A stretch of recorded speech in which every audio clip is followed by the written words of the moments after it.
Alors, lors de notre dernier entretien, je faisais allusion à la rencontre intellectuelle avec Jean Molineau et j'avais développé, présenté en tout cas, les trois grands éléments de sa théorie sémiologique, distinguant les stratégies de production, donc le poïétique, les stratégies de perception, l'esthésique, et puis ce niveau intermédiaire, mais qui est au fond le seul tangible auquel nous ayons accès, qui est un niveau matériel d'existence, et qu'il avait imprudemment appelé le niveau neutre, et que je préfère par prudence aujourd'hui appeler le niveau immanent.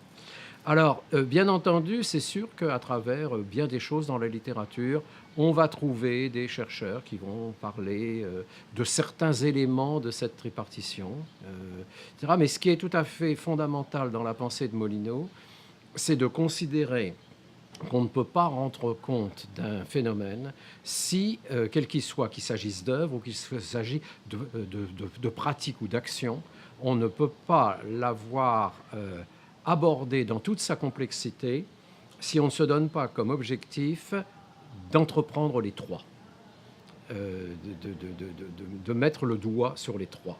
Alors, je vous donnerai un exemple. Alors, ce modèle de la tripartition, déjà, il peut être utilisé pour n'importe quelle discipline, anthropologie comprise. Il peut être utilisé pour faire une classification des différents axes des paradigmes scientifiques. Alors, je vais vous donner des exemples dans mon domaine. Par définition, les gens qui font de l'histoire de la musique, qui essaient d'expliquer l'émergence de tel style ou de tel compositeur ou de telles œuvres, à partir du type de musique qui se faisait à une époque, en prenant en considération les grands courants esthétiques ou les grands courants de pensée d'une époque, on est dans le poïétique.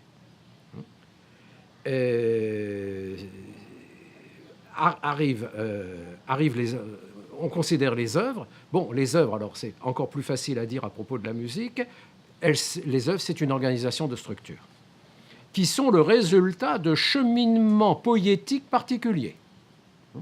Alors, il y a un résultat, et ce résultat qui va être pris en charge par des interprètes ou qui va être enregistrable sur la bande magnétique si on est dans la musique de tradition orale, etc., ces produits musicaux vont faire l'objet de stratégies perceptives, qui sont également, comme le poïétique, sont très difficiles à connaître, parce que l'esthésique, c'est des configurations cognitives extrêmement variables, changeantes, etc. On va mettre telle chose en rapport qui ensuite vont être oubliées. C'est très très compliqué ce qui se passe lorsque nous percevons la musique. C'est très compliqué ce qui se passe. Alors, d'où cette idée d'essayer de juxtaposer et d'établir les relations entre ces trois pôles. Alors, pourquoi est-ce qu'il parle de sémiologie, ce que je n'ai pas encore expliqué? Pourquoi est-ce qu'il parle de sémiologie à propos de ce modèle de la tripartition? Historiquement, j'ai dit que sémiologie avait été synonyme d'utilisation de la linguistique reliée à tout ce qui se faisait dans les années 60. Il faudrait rattacher ça à Saussure et à Barthes. Je ne rentre pas dans le détail de l'histoire de la sémiologie de cette époque-là.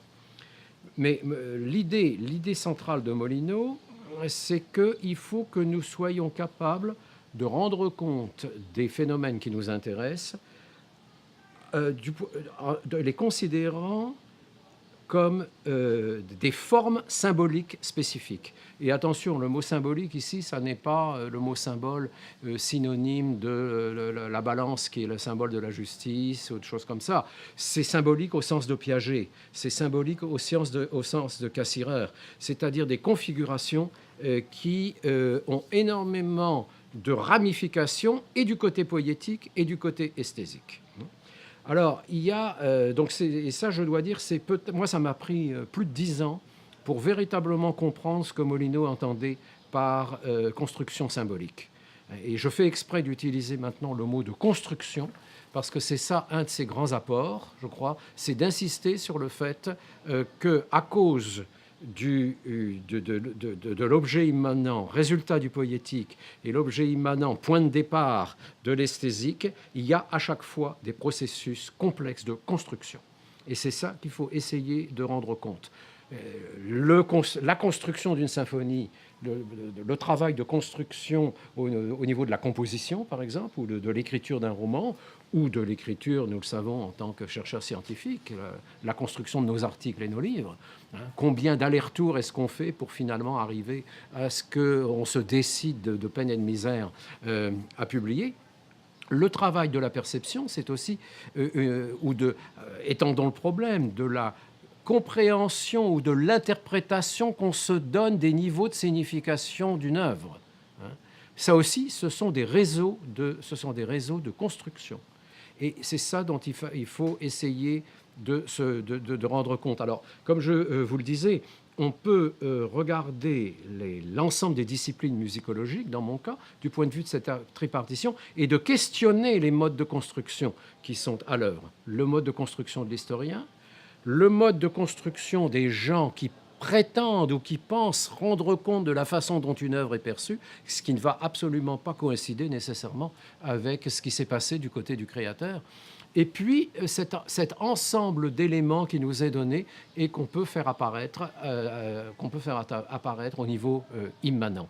Alors, c'est bien évident que le structuralisme triomphant, on peut dire, des années 70, 60, surtout des années 60, mettait l'accent sur l'organisation immanente. D'ailleurs, vous le savez, à l'époque, en critique littéraire, c'était la grande époque où on disait, bon, il y a la fameuse formule de Barthes, que l'appréhension des œuvres doit se payer de la mort de l'auteur, n'est-ce pas? Et surtout, ne perdons pas notre temps à faire de la biographie des écrivains pour rendre compte, etc. Ce qui est la seule chose tangible, ce sont les structures. Puis après, du point de vue de l'évolution des sciences humaines, les recherches cognitives du côté de la perception se sont extraordinairement développées, ce qui fait que je dirais qu'aujourd'hui, les recherches musicologiques de pointe qui se font, elles portent surtout sur la perception. Et, quitte à complètement oublier le poétique et même avoir oublié ce qu'il y a au niveau des structures. Alors, ce qui fait peut-être la spécificité de mon approche, c'est que je persiste à penser qu'il faut absolument s'occuper des trois. Alors, et ça, c'est Molinos. Alors, si les personnes qui visionnent ces vidéos veulent en savoir plus et en même temps prendre connaissance de l'extraordinaire richesse de la pensée de Molinos, je les invite à lire, mais alors ça va leur prendre 10 ans pour le digérer, le recueil des articles de Molinos que j'ai publiés, le recueil des articles de Molinos que j'ai publié, qui s'appelle Le singe musicien, et qui a comme sous-titre, ça devrait intéresser les anthropologues, ça a pour sous-titre sémiologie et anthropologie de la musique. Parce que ce qui le préoccupe, c'est de rendre compte anthropologiquement de la spécificité de ce qu'est la musique à travers non seulement, il prend anthropologie au sens large, c'est aussi bien au niveau psychologique évidemment qu'au niveau sociologique, mais il le met quand même sous l'égide de l'anthropologie. Alors c'est un recueil extraordinairement riche, il y a des articles très très difficiles. On retrouve dans ce volume qui s'appelle Le singe musicien, on retrouve son premier grand article sur la sémiologie de la musique que j'ai eu le privilège de publier dans ce numéro, le 3e que j'ai fait sur la sémiologie de la musique, qui s'appelle Fait musical et sémiologie de la musique, où justement il avait fait la première application de cette théorie de la tripartition. Mais il aborde dans ce bouquin énormément de chapitres, de points de vue. Je vous donne simplement un petit aperçu. Il applique cette théorie de la tripartition à l'expérience esthétique, excusez du peu en comparant musique, poésie et peinture. Il parle du geste. Il fait en 30 pages un survol de toute la théorie de la musique, parce que c'est un esprit synthétique invraisemblable. Il y a des considérations sur l'analyse musicale, y compris en ethnomusicologie, en particulier en discutant l'œuvre de Sim Haram, qui est quelqu'un dont je vous reparlerai. Et puis, il y a toute une section sur l'histoire, nous en reparlerons aussi. Après, il y en a une sur l'esthétique. Et finalement, il y a ce qu'il appelle l'esquisse anthropo-historique de la musique, avec toute une section sur les racines anthropologiques de la musique. Je lis les sous-titres. La musique n'est pas un art, la musique n'est pas une espèce naturelle, et quels sont les fondements anthropologiques de la musique. Alors, si, après que je vous ai dit ça, les personnes qui ont assisté par la vidéo à cet entretien ne se précipitent pas dans votre département pour lire ce livre, je ne sais plus ce qu'il faut faire. Alors, je dis que c'est un livre qu'il faut lire, qu'il faut digérer lentement. C'est un livre c'est un livre écrit très très clairement. Il n'y a jamais de jargon chez Molinos. Mais comme il y a toutes les sciences humaines et toute l'histoire de la pensée et toute l'histoire de la philosophie et ses connaissances dans une dizaine de langues dans sa tête, tout est dedans. Alors il y a une bibliographie pas possible. Et que si on voulait... Alors quelquefois, il y a une phrase, il aurait pu faire un livre à partir de cette phrase. Alors il faut le digérer et se rendre compte des implications. D'ailleurs, de façon générale, le conseil que je donnerais à tout étudiant, et c'est difficile, surtout en début d'études, le conseil que je donnerais quand on lit un auteur, c'est de se demander quelles sont les implications de telle et telle affirmation.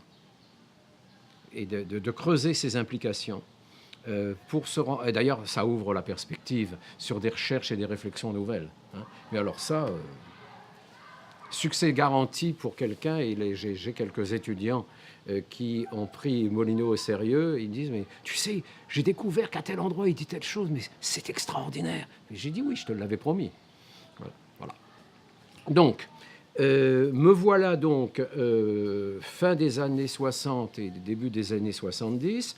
Me voilà donc avec le bagage molinesque dans la tête que je vais en fait, je vais vouloir développer cette théorie, de développer empiriquement cette sémiologie tripartite. Vous aurez déjà compris que j'ai des prévisions à longue échéance, c'est-à-dire que je ne réalise des projets que j'ai que très très tardivement, et on le reverra encore pour d'autres domaines de mon activité.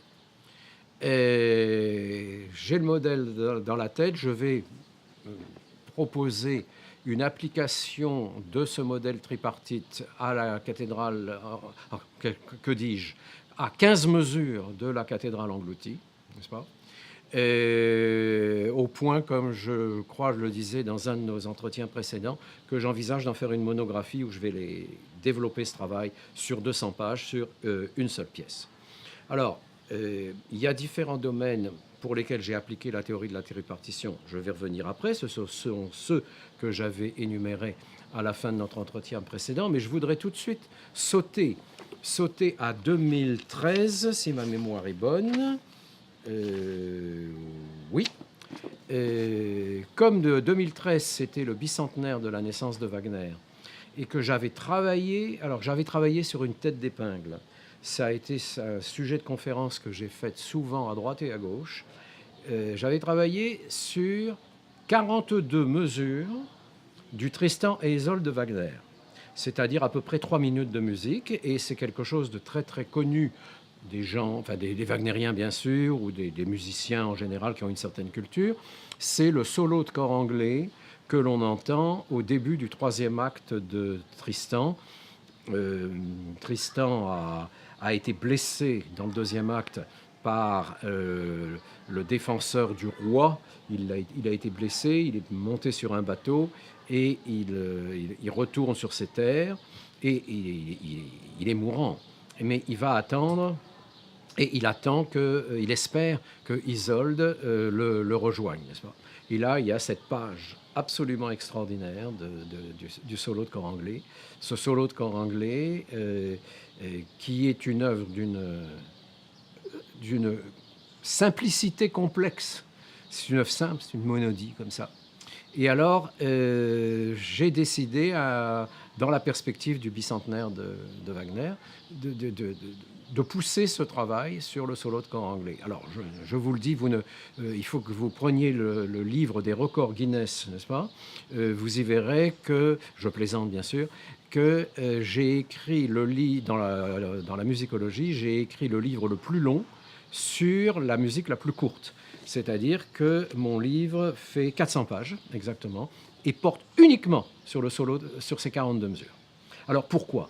Eh bien, parce que je me suis donné comme objectif de développer et d'appliquer la tripartition de Molino, mais en le faisant de deux points de vue, de rendre compte de la pièce du point de vue des trois éléments de la tripartition, bien sûr, de façon détaillée, mais en même temps de faire la critique de l'utilisation des modèles de la musicologie faite par mes prédécesseurs sur cette pièce.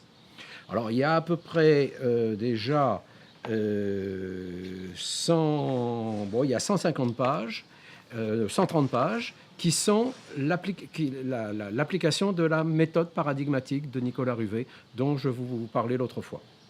Et je n'ai pas été le premier à faire l'analyse paradigmatique du solo, mais il y a différents auteurs qui l'ont fait, y compris quelques musicologues très importants. Parce que comme c'est une œuvre qui joue un rôle très important dans l'histoire de la musique, il y a plusieurs musicologues qui s'en sont emparés pour l'analyser. Alors là, il se passe une chose tout à fait passionnante. Quand plusieurs personnes utilisent la même méthode, mais qui parviennent à des résultats différents, il faut se demander pourquoi. Donc, il y a toute une partie de comparaison de ces analyses. Donc, j'en reste à un niveau, disons structural pour simplifier, à un niveau immanent pendant 150 pages. Après, je passe à l'esthésique. C'est-à-dire que, et je le fais de deux points de vue différents, je le fais du point de vue de la perception des structures, quels sont les éléments de ce solo que les gens retiennent, et là, je suis allé voir du côté des techniques de la psychologie expérimentale, qui ont été développées depuis une bonne dizaine d'années, mais aussi, donc, c'est la perception des structures, les rapports qu'on établit entre les différents moments de la pièce. Est-ce qu'on fait des liens? Par exemple, il y a le... Ah, tenez, je peux vous le chanter. Ta la li la la li la li la li la li la. Ça c'est le début. Et puis, à peu près 38 mesures plus loin, on a ti li la la ta li la la li la li la la. Ben, c'est sûr que même en vous le chantant comme ça, si vous ne prenez pas un crayon et du papier, vous ne saurez pas, en l'écoutant, que la deuxième phrase musicale que j'ai chantée, c'est l'inversion des rapports intervalliques entre les notes de la mélodie du début. C'est-à-dire, c'est ce qu'on appelle de façon classique en analyse musicale une structure A, B, A'. C'est-à-dire que ce qu'on a à la fin, c'est la reprise de ce qu'on a au début, mais transformée par l'inversion de l'orientation mélodique. Alors, j'ai évidemment voulu vérifier que si cette chose-là était perçue, je vous dis tout de suite qu'elle ne l'est pas. Ou alors, cet autre élément, tant pis pour vous, je vais rechanter. Ta ta li li la li la li la li la li la ta la la li la ti la la la la ta la la la li la li la. Et vous sentez très bien qu'il y a une suspension sur ce sol bémol là, qui est prolongée. Hein?